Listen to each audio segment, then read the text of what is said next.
Dear believer, have you ever stopped to consider why you believe what you believe? Have you ever thought about why you chose the religion you chose?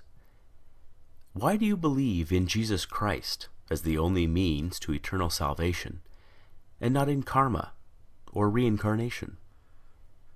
Why do you believe that Allah is the one true God and Muhammad is his prophet, and not in the Four Noble Truths of the Buddha? Why do you hold to the Torah as the only revealed word of God, and not the Bhagavad Gita? Dear believer, do you ever wonder why your heaven resembles a utopian earth, and is composed of the same base elements found right here on this planet? Do you ever wonder why your deity governs within a power structure that resembles that of the specific time and place in which your holy text was written?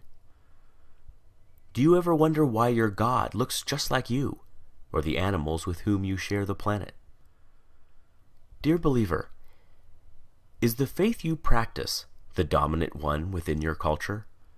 Do you not find it at least a little suspicious that the overwhelming majority of all religious believers adopt the religion of the society into which they were born, yet remain convinced they've lucked out or been divinely admitted into the one true faith?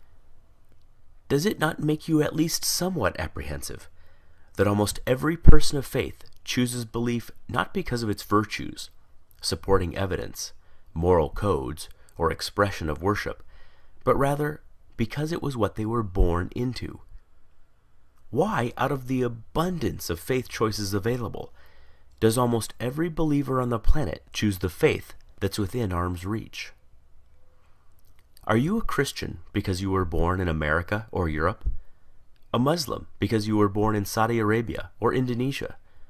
A Buddhist because you were born in Japan or China? A Hindu because you were born in India? Can it be that faith is, in almost every case, just an accident of geography? Do you sincerely believe that had you been born in another country, you'd undoubtedly still be practicing the same faith you now embrace? Dear believer, is the faith you practice that of your parents and their parents before them?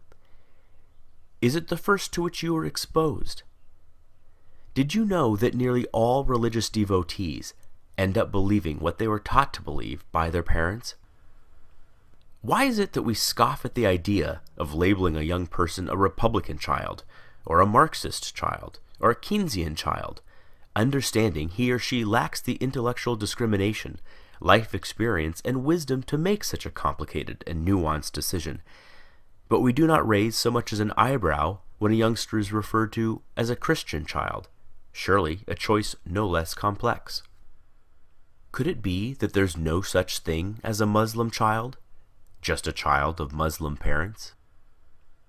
Dear believer, you are supremely confident in your faith. You know it is the right one and all others are wrong. You are literally willing to bet your eternal soul on that very fact.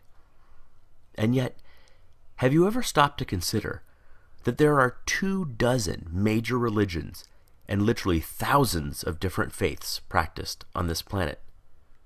Did you know that within Christianity alone, there are more than 45,000 different denominations, each claiming to understand ultimate truth better than all the others? Do you realize that each member of every faith practiced is just as devout, just as sincere, and their conviction every bit as sure as yours? Did you know they too read infallible holy texts, have airtight apologetics, have experienced miracles, feel God's presence, sense his still small voice, obediently follow his perfect will for their lives, love him indescribably, and can defend their belief with the same fervency as you do yours? And yet, since every religion is mutually exclusive and contradicts the others in matters both large and small, they cannot all be right. Right? You know, you just know, your faith is the exception. And yet, if every member of every faith feels just as you do, what are the odds you're right? Dear believer, I've often been told that my unbelief is a guarantee of missing out on heaven and ending up in hell.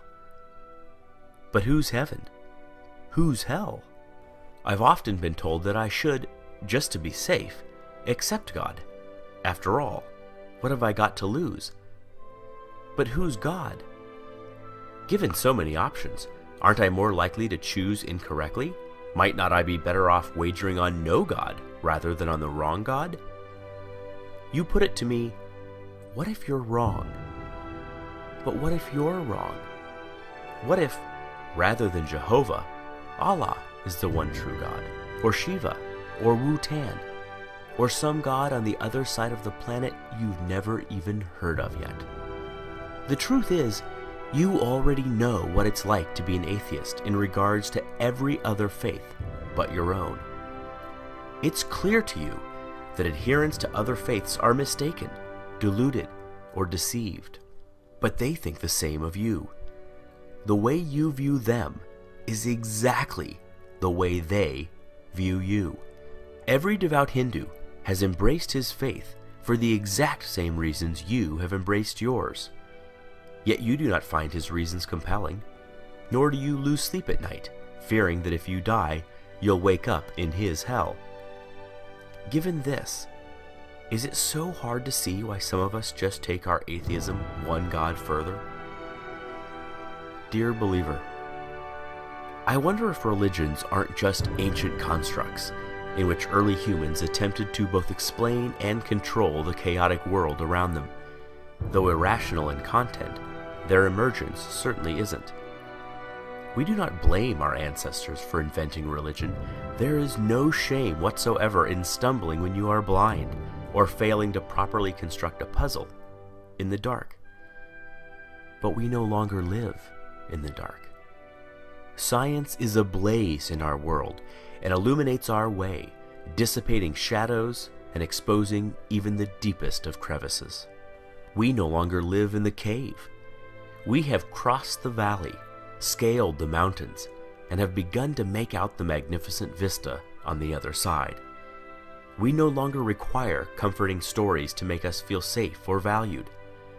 Is it not time that our beliefs match our discoveries?